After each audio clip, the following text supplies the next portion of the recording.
ராணிப்பேட்டை மாவட்டம் களவை அடுத்த மலையூர் கிராமத்தில் மிகவும் பழமை வாய்ந்த அருள்மிகு திரௌபதி அம்மன் சமேத தர்மராஜ ஆலயத்தில் மகா கும்பாபிஷேக விழா நடைபெற்றது.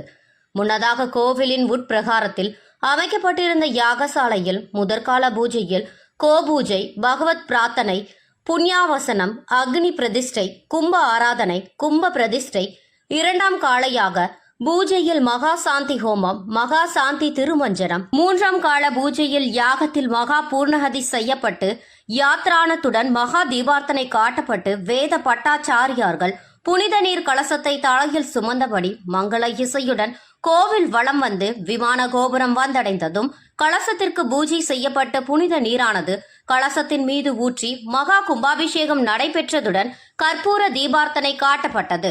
தொடர்ந்து கும்பாபிஷேக கலச நீரை பக்தர்கள் மீது தெளிக்கப்பட்ட போது பக்தர்கள் கோவிந்தா கோவிந்தா என பக்தி முழக்கத்துடன் சுவாமி தரிசனம் செய்தனர். மேலும் கோவிலின் கருவறையில் அலங்கரிக்கப்பட்ட அருள்மிகு ஸ்ரீ திரௌபதி அம்மனுக்கு கும்பாபிஷேகம் நடைபெற்று மகா கற்பூர தீபார்த்தனை காட்டப்பட்டது.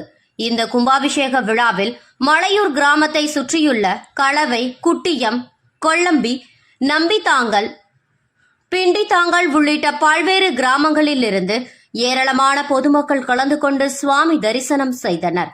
கோவில் நிர்வாகத்தின் சார்பாக பக்தர்களுக்கு அன்னதானமும் வழங்கப்பட்டது.